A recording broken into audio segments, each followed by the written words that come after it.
dund gi daal la ñu indil ñu leen di jaajëfal bu baax bu ñëpp defoon ni ñoom daal réew mi jëm ca kanam maa la wax lii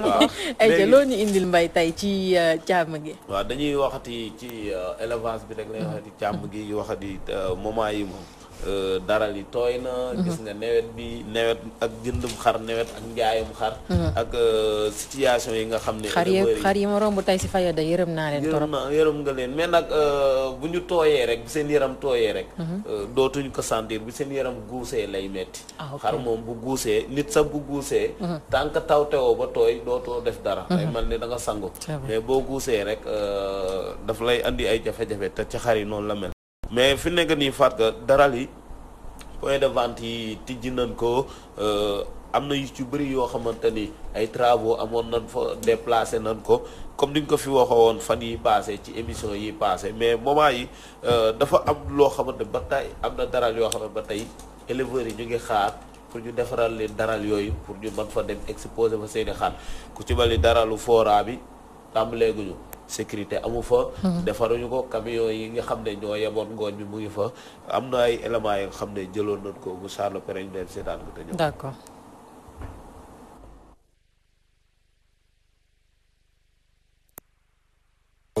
mbokki éleveurs yi mbokki waa Sénégal ñi ngi jëm ci tabaski 2020 te comme niñ ko daan defee rek dañ ko fas yéene waat ren bergerie Khadim Rassoul wër point de vente ci Sénégal yëpp pour que nit ñi xam fi xar yi nekk ak catégorie xar yi fu ñu nekk su ko defee ku ne xam fi nga war a demee wuti say xar maintenant nag di ci profité waale di lancer waale un message important surtout ci suñu mbokk éleveurs yi ndax xam ngeen ni mbas mi ba léegi mi ngi fii nañuy respecter les mesures barrières vraiment di protéger wu parce que dafa am solo boo nekkee ci am réew li kilifa yi wax te ñoom information yi ñu am ñun amuñu ko te ñu wax ni nañu jël matuwaay yi ne ko ñëpp respecté surtout nag période bi nga xam ni dañuy dajaloo di danqalikoo nekk xar yi vraiment nañu respecté les mesures barrières loolu nag bu jeexee ma ci teg ni xar yi tamit comme dañu nekk ci jamono bu xaw a difficile frontières yi xaw a serré tuuti malgré que ñu ngi koy ubbi xar yi di dugg si nànk-nànk ñun éleveurs Sénégal nañu génne suñu xar yi amul benn njëriñ ñu denc xar yi ci kër yi di xaar ay prix yu baax ak yu baaxul loolu amul njëriñ ku ne sa wërsëg rek ngay am ci xar yi nañu génne xar yi li ñu soxla ci xar 750 000 800 000 xar am na fii ci biir Sénégal nañu ko génne te nga xam ni xar yi bu ñu demee ren seen rakk yaa ngi fi dañuy màgg déwoon ñoom ñoo leen di remplacer noonu la élevage di doxee donc loolu tamit vraiment c'est un message bu mooy lancé à l'ensemble des éleveurs maintenant di terminer tamit ci benn pàcc bu am solo xam nga dañ ni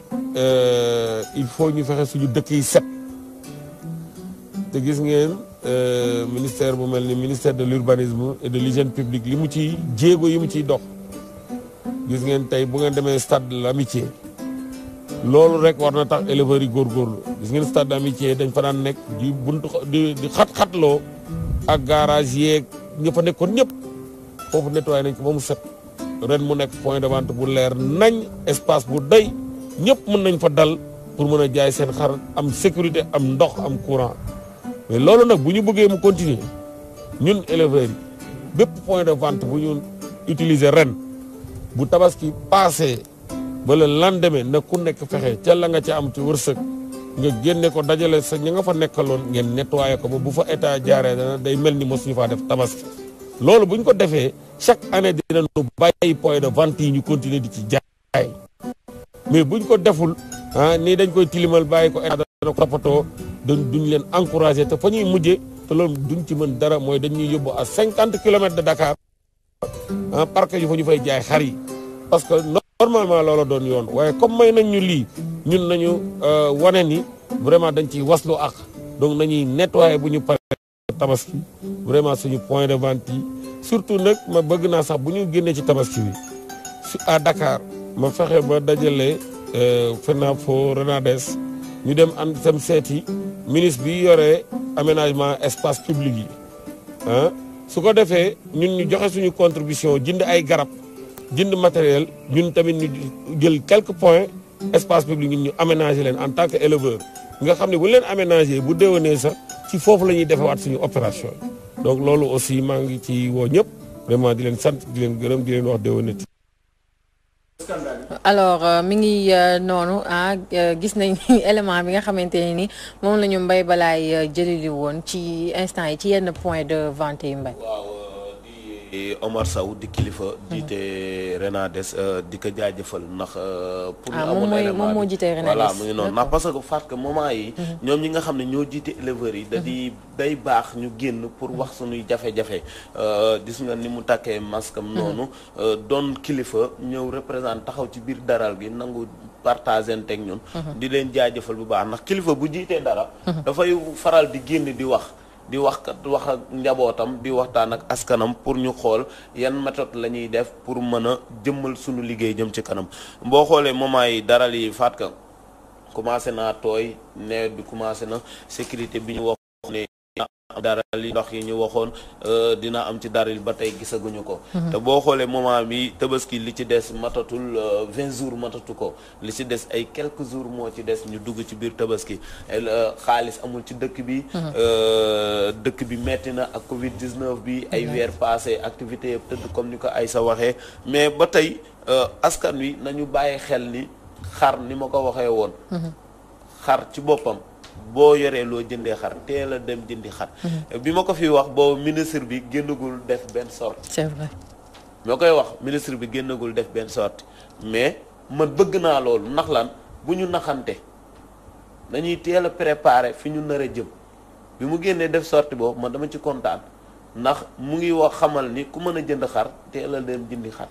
ndax situation bi ni mu demee nii buñ ñu taxaw di ñu gëmloo ni tijji nañ frontières yi xar dina am xar dina yomb te yow éleveur bay mën a jaay xaram mu ngi ci ay difficultés yu metti président Omar Sow na wax bu am solo éleveur yéen tamit bu leen téy seeni xar aj prix bu seer boo xamante ba askan wi pour ñu jot ci du yomb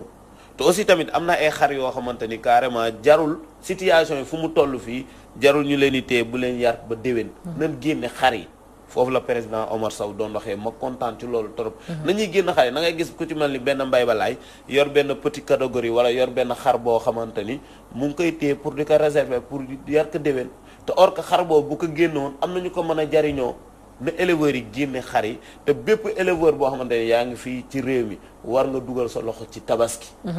war nga dugal sa loxo ci tabaski bu ko ñëpp demee dootuñu soxla Mali dootuñu soxla Mauritanie mais il est temps tey ñu dindi suñu bopp ni bu Mali ñëwul wala Mauritanie bu ñëwul rek ñun suñu tabaski du baax suñu autorité tamit ñu jàppale ñu pour ñun mën a produire xar yi nga xam ne askan wi dinañ ko soxla il est temps ñu bàyyi jéggaani bi wala il est temps ñu bàyyi bu dee beneen réew ñëwul rek ñun suñu dara du jàkk fallait que ñu am expérience suñu bopp liggéeyal suñu bopp li ñu soxla maanaam ñu liggéeyal ko suñu bopp daal mais Mbaye loolu est-ce que dina yomb parce que tamit li ngay wax nii xam nga éleveurs yi ñoom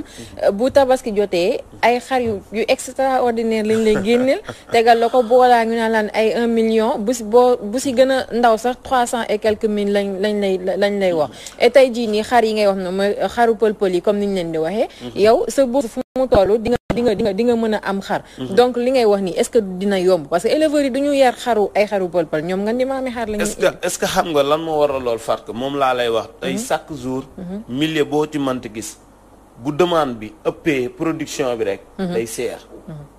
li ñu soxla ci xar produire ñu ko ndax lan amuñu espace wala fi am espace amul sécurité tey ñu ci bëri bu ñu sañoon ñu am espace wala espace bi ñu am ci àll bi ñu dem fa def fa ay ferme di fa yar ay xar c'est vrai jël lu man ni ay 30 femelles yoo xamante ni que na nga leen di booleeg benn mâle muy produire ngay préparer tabaski mais mënoo koo am ndax vol de bétail bi waaw c'est vrai boo fa demee def fa sa ferme def fa sa tool ñu sàcc say xar aussi tamit dundu xar gi dafa seer dundu xar gi dafa seer parce que je me dis que tey jii mënoo tey forcer éleveurs yi fii Sénégal nga ne leen lii ngay jaayee seen xar na Sénégalais bi am xar te tey jii bu fekkonte ne nguur gi subvention woon na li nga xam ne moom moo jëm ci dund gi kon tey jii bu ko neexee sax ñu nekk ci période pandémie tabaski jot mun leen yéen ñëpp quota bii ngeen di jaayee seen xar te dañ koy def parce que tout simplement nangu leen a wàññil dundu xar bi mais koo wàññilul dundu xar joxoo ko environnement bu baax mayoo ko possibilité mu yar ci mbégte boppam kooku mooy sacrifié wu di def ci xar bi ay millions kooku munoo ko ne bu tabaski jotee bu wàññil sa xar donc ñoom si seen droit la ñu nekk en fait munoo leen ko bañal tey nguur gi rek je pense que moom moo waroon doxalee neneen bu ko defee ñoom éleveurs yi gis ci seen bopp askan bi aussi gis ci seen bopp puisque nit ki déjà cheral nañ alimentation ba pare aliments yi cheral nañ ko ñoom pour ñu génne ko il faut ñu am ko il faut ñu génne xaalis bu bari teg ci benn affaire mooy dañ leen jox seen doole la ñuy joxe ci yarum xar mi parce que koo ci gis amour lay defee et tout waaw amour la ñuy defee et tout donc te man li ma ci gën a jaaxal mooy da ngay dugg ci gétt yi gétt am ci koñ bi nga dugg fa fekk ay xar yu baax xar yoo xam ne nii day mën a tabaski et tout mais da ngay gis waa koñ ba ci boppam dañuy génn daw di jëgaani feneen donc ki nga xam ne nii moom moo nekk ci biir koñ bi yor géttam ci koñ bi avant muy li ñuy wax la avant ngay laax jaay nga laax lekk ñi nga xam ne ni ñoom ñoo la jege pour nga defal yàlla rek consulter leen nga xool lan lañ am ci seeni poche nga defal yàlla sa surtout rawatina jamono ji nga xam ne nii dañ cee nekk jamonoy pandémie waaw du yomb pour ñu am yenn mooy li Coro wax ñoom ñu ci bëri bëgg-bëgg bi rek moo leen ci bàyyi bëgg élevage bëgg xar bëgg yar tey doo xool liñ ciy gañe ñu ci bëri sax liñ ciy dépensé duñ ko ci amaat tey xaalis bu dajaloo bi lañ ciy am tey boo génnee lu ma 10 xar nga jaay ko xaalis bu dajaloo di nga ci mën a def dara di nga ci mën a investir dara mais tey jii dafa am lu Coro wax loo xamante ni carrément éleveurs yi jëndkati xar yi ñu ci bëri dañuy dem ci daral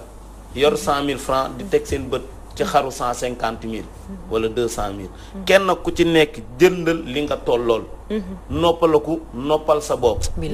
kenn ku ci nekk jëndal li nga tollool da ngay gis koo xamante ni day yor benn 80 000 am dem ci daral ba di xool xaru 200 000 wala na xaru 80 000 dafa toll dafa tuuti familiale rek ama te mais Aïssa tey jii famille nu mu manti mel nu mu du manti mel kenn ku ci nekk xam nga